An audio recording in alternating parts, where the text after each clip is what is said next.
اب نوٹ کر لیجئے، یہ کتابیں اگر آپ پڑھنا چاہیں تو کتاب الملاحم میں پڑھیے. بدترین عذاب عربوں پر آیا کھڑا ہے، سروں پر تنا ہوا ہے، بدترین. ایسی جنگ ہونی ہے الملحمۃ العظمیٰ، جس کو کہ میں بھی آپ کو گواہی پیش کر دوں گا، جسے کہا گیا ہے لاسٹ کروسیڈ.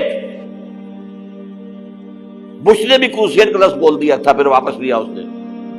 نکل جاتی ہے جس کے منہ سے سچی بات مستی میں، فقیہ مصلحت بین سے اور ہندے بادہ خار اچھا. کروسیڈ کہہ کر پھر واپس لیا. یہ کروسیڈ، اس کے اوپر جس قدر نقصان ہونا ہے عربوں کا. گریٹر اسرائیل بنے گا، یہ عراق، شام، اردن، سعودی عرب کا کچھ شمالی علاقہ، ترکی کا جنوبی علاقہ، مصر کا صحرائے سینا، اور اس کے ساتھ ہی جو بہترین اس کا زرخیز ترین علاقہ ڈیلٹا آف نائل، یہ سب یہودیوں کے قبضے میں جائے گا. اس کو حدیث میں کہا گیا الملحمۃ العظمیٰ. عیسائی 80 علم لے کر ہے مسلمانوں تم پر حملہ آور ہوں گے، اور ہر علم کے نیچے 12,000 فوج ہوگی. 9.5 لاکھ فوج. یہ نیٹو کی تیاری کس کے لیے ہو رہی ہے؟ جب USSR کا خاتمہ ہوا تو پوچھا گیا تھا نیٹو چیف سے، اب کس لیے؟ تمہارا وہ دشمن تو ختم ہو گیا، اب ہمیں اسلامک فنڈامنٹلزم سے نمٹنا ہے. وہ جانتے ہیں خطرہ یہی ہے، اب اسلام ابھر سکتا ہے. مسلمانوں کے سینوں کے اندر وہ آگ ہے، اوپر خاکستر آ گیا ہے، تم پہ اٹھانا بیٹھنا. یہ اندر تو انگارہ ہے، اوپر سے راکھ ہے، اس سے دھوکہ نہ کھا جانا ان کے دلوں کے اندر. اور بش نے کہا تھا مسلمان چاہتے ہیں کہ ہسپانیہ سے لے کر انڈونیشیا تک نظام خلافت قائم کریں. اور میں حیران ہوا تھا کہ اس کمبخت کو ہسپانیہ کا خیال کیسے آ گیا. ہمیں تو کبھی آتا ہی نہیں، اب ہم تو بھول گئے. وہ تو 500 برس پرانی بات ہے، جبکہ وہاں سے ہمیں نکال دیا گیا تھا. اگرچہ اقبال نے کہا تھا ہے ارض فلسطین پہ یہودی کا اگر حق، ہسپانیہ پر حق نہیں کیوں اہل عرب کا. ہسپانیہ میں تو 800 سال حکومت کی مسلمانوں نے، اور ابھی 500 برس ہی گزرے ہیں نا. یہودی تو ارض مقدس سے 2000 سال نکالے گئے. انہیں لا کے آباد کیا گیا، عربوں کے سینے میں خنجر پھونک دیا گیا.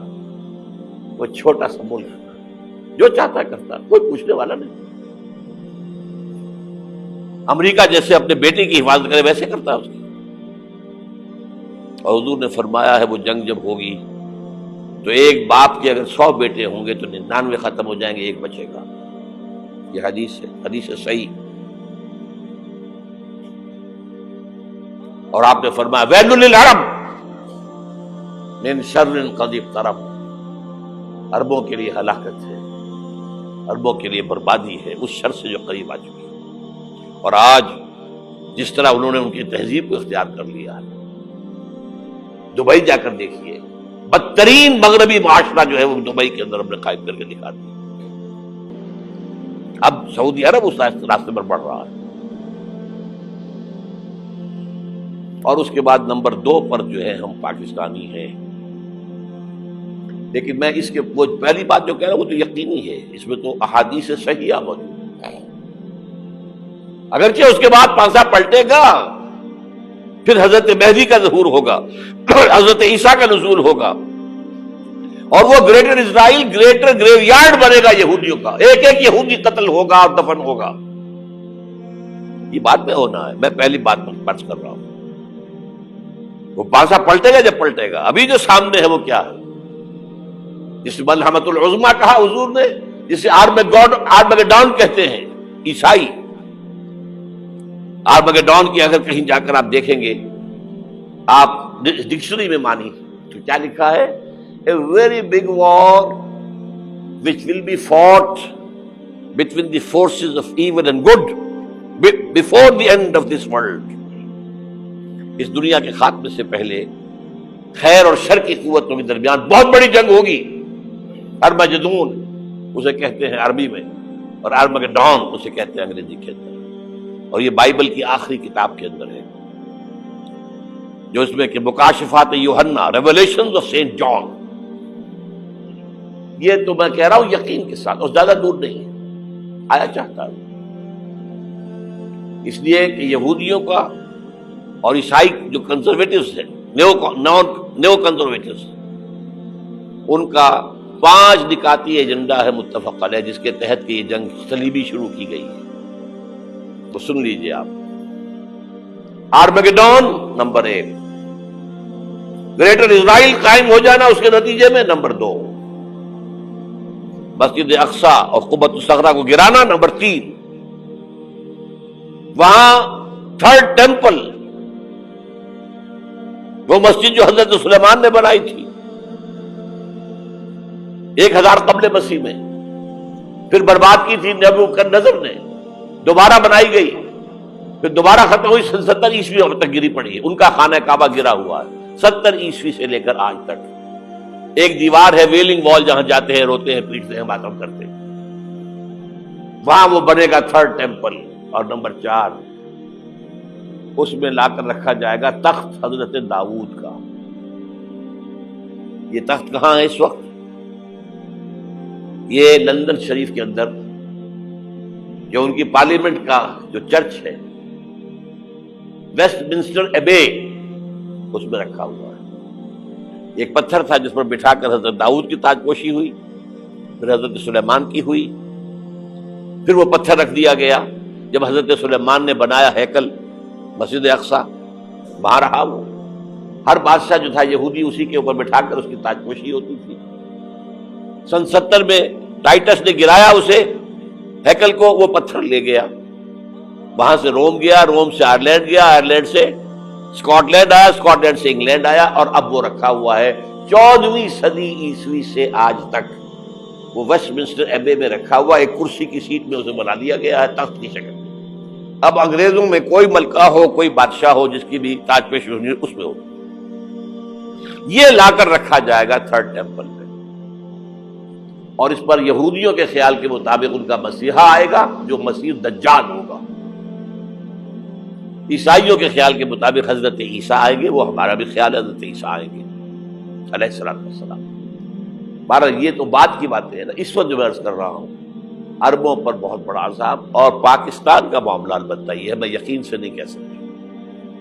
ہینگنگ ان دی بیلنس، ہو سکتا ہے اللہ تعالیٰ ہم پر رحم فرمائے، ہو سکتا ہے، اگرچہ اس کی کچھ شرائط ہوں گی. چمن کے مالک اگر بنا لے موافق اپنا شعار، اب بھی چمن میں آ سکتی ہے پلٹ کر چمن سے روٹھی بہار، اب بھی ہو سکتی ہے. اور یہ بھی ہو سکتا ہے کہ اللہ تعالیٰ نے معجزانہ طور پر ہمیں ملک دیا، ہم نے اللہ سے بدعہدی کی، وعدہ خلافی کی، غداری کی، لہذا سزا دی جائے اور ہم سے یہ ملک چھین لیا جائے. It's just possible. دور نہ سمجھے، اسے انہونی بات نہ سمجھے. جو گھیراؤ ہو رہا ہے آپ کے مغرب میں نیٹو فورسز اور مشرق میں بھارتی فورسز گدھوں کی طرح بیٹھے ہوئے انتظار کر رہے ہیں پاکستان اور ڈسٹیبلائز ہو جائے، یہاں اور بدامنی ہو جائے. اب لاہور میں پھر آج دھماکے ہو گئے ہیں. 2 دن پہلے کا دھماکہ میں سہ کے آیا ہوا ہوں، آپ کے سامنے بیٹھا ہوں. وہ جانیں بچی ہیں جو ہماری اکیڈمی کا حشر ہوا، تو میں آپ کو نہیں بتا سکتا. یہ سارا کیوں ہو رہا ہے؟ تاکہ یہاں بدامنی ہو جائے اور ہمیں جواز مل جائے. مغرب سے نیٹو فورسز داخل ہو جائیں، مشرق سے بھارتی فورسز آ جائیں، اور ہمارے ایٹمی دانت توڑ کر اور پھر ہمیں بھارت کے سامنے ڈال دیا جائے. نو ڈو ایز یو لائک. یہ ان کا نقشہ ہے. ہوگا کیا وہ اللہ جانتا ہے. ہوگا وہ جو اللہ چاہے. لیکن اللہ کا چاہنا جو ہے وہ کس پر منحصر ہے؟ یہاں انقلاب برپا کرو، یہاں اسلام لاؤ. اگر دھندوں میں لگے رہو گے تو وہ خود بخود نہیں آ جائے گا انقلاب. صحابہ نے جانیں دی تھی، کتنی تکلیفیں اٹھائی تھی. 12 برس تک مکی دور کے اندر با نشہ درویشی در ساز و دمادم زن، جو پختہ شبی خدرہ بر سلطنت جم سن. یوم طائف یاد ہے جو حضرت عائشہ فرماتی ہے کہ میں نے پوچھا تھا حضور سے کہ یوم احد سے زیادہ سختی بھی آپ پر کبھی آئی؟ یوم احد پر کیا ہوا تھا؟ تلوار کا وار پڑا تھا آپ کے چہرہ مبارک، یہ جو رخسار کی ہڈی ہے اس کے اندر وار گیا ہے، اوپر خود کی 2 کڑیاں تھیں وہ اس میں گھس گئیں، 2 دندان مبارک شہید ہوئے۔ وہ خود کی کڑیاں ایک صحابی نے اپنے دانتوں سے پکڑ کے کھینچنے کی کوشش کی، دانت نکل گئے، وہ نہیں نکلی، کیا جتن کر کے نکالی گئی ہوگی تو خون کا فوارہ آیا، اتنا خون گیا ہے کہ آپ بے ہوش ہو گئے، گر گئے، اور مشہور یہ ہو گیا کہ آپ کا انتقال ہو گیا، شہادت ہو گئی۔ یہ سیرت کبھی پڑھی ہے؟ حضرت عائشہ کے ہوش کا تو یہی دور تھا نا، یوم طائف میں جو آپ کی کیا تھی، بچی تھی، انہیں کیا پتا کیا ہو رہا ہے حضور کے ساتھ۔ 3 دن تک حضور مکے کی گلیاں اور وہاں کے اوباش لوگ پتھراؤ کر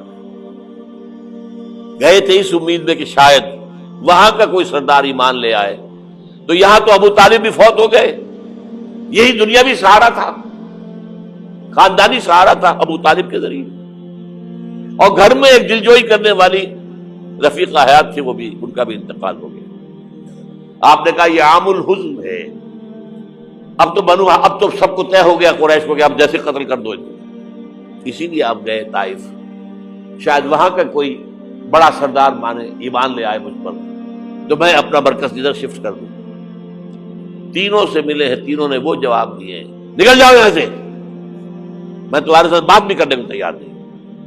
اچھا، تمہارے سوا کوئی نہیں ملا تھا اللہ کو نبی بنا کر بھیجنے کے لیے؟ دیکھو جاؤ، میں بات نہیں کرنا چاہتا، ہو سکتا ہے میں بے عزتی کر بیٹھوں، واقعی تم اللہ کے نبی ہو تو میں مارا جاؤں گا، جاؤ جاؤ جاؤ۔ یہ سلوک محبت کے ساتھ ہوا ہے۔ اور پھر چھوکروں کو، اسٹریٹ ارچنز جنہیں آپ کہتے ہیں، اشارہ کیا ذرا خبر لو ان کی، پتھراؤ ہو رہا ہے، ساتھ کوئی ہے ہی نہیں، ایک آدمی صرف، زید ابن حارثہ۔ اب سامنے سے پتھر آ رہے ہیں تو حضرت زید آگے آ جاتے ہیں، ڈھال بنتے ہیں، مجھے لگے پتھر حضور کو رہے، اب پیچھے سے آ رہے ہیں، چاروں طرف سے تو ڈھال نہیں بن سکتا ایک شخص، جسم لہو لہان، خون جا کر جوتیوں میں جم گیا ہے، جوتی اتر نہیں دی۔ پھر وہاں سے واپسی پر جو دعا مانگی ہے، اللہم الیک اشکو ضعف قوتی وقلت حیلتی وہوانی علی الناس، اے اللہ تیری جناب میں فریاد لے کر آیا ہوں اپنے قوت کی کمی کا، اپنے وسائل کی کمی کا، اور جو ذلت و خواری ہو رہی ہے لوگوں کے سامنے، الا ملتقننی، مجھے کس کے حوالے کر دیا ہے، الا بعیدی یتجہمنی، یہ میرے اوپر ہجوم کر کے آ جائے، حملہ کرے، اور عدو من لگتا امرے، یہ دشمن کے حوالے میرا معاملہ کیا، جو چاہے کر دے وہ۔ لیکن پھر عبدیت غالب آتی ہے، ان لم یکن علی غضبک فلا ابالی، اللہ اگر تو ناراض نہیں ہے تو مجھے کوئی پرواہ نہیں، سر تقدیم خم ہے جو مزاج یار میں آئے، مجھے اندیشہ یہ ہے کہ تو ناراض تو نہیں ہوگی۔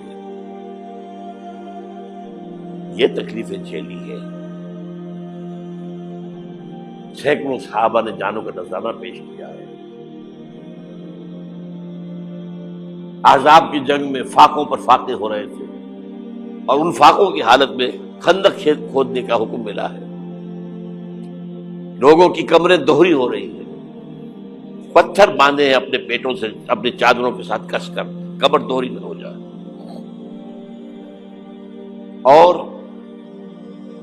جب صحابہ کدالیں چلا رہے ہیں تو کیا کہہ رہے ہیں، نحن الذین بایعوا محمدا علی الجہاد ما بقینا ابدا، اللہم لا عیش الا عیش الاخرہ۔ صحابہ کہتے تھے ہم وہ لوگ ہیں جنہوں نے محمد سے بیعت کی ہے کہ جہاد کرتے رہیں گے جب تک جان میں جان نکل جائے تو بات، اور جان ہے، چاہے ابھی بھوک سے کمر دوڑی ہوئی جا رہی، جان تو ہے۔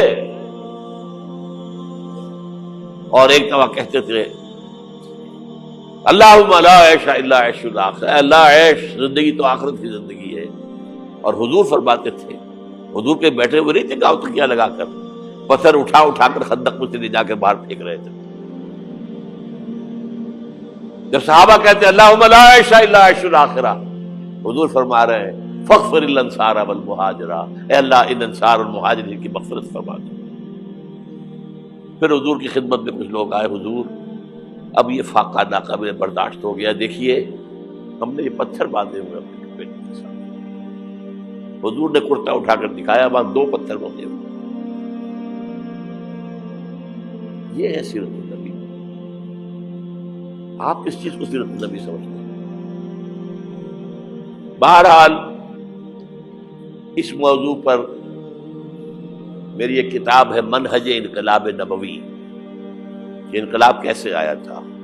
اگر دل میں ذرا بھی آرزو پیدا ہو گئی ہو کہ اللہ قبول کر لے مجھے قبول کر لے اس کام کے لیے، تو وہ کتاب آپ کے لیے مسٹ ہوگی، اس کا پڑھنا۔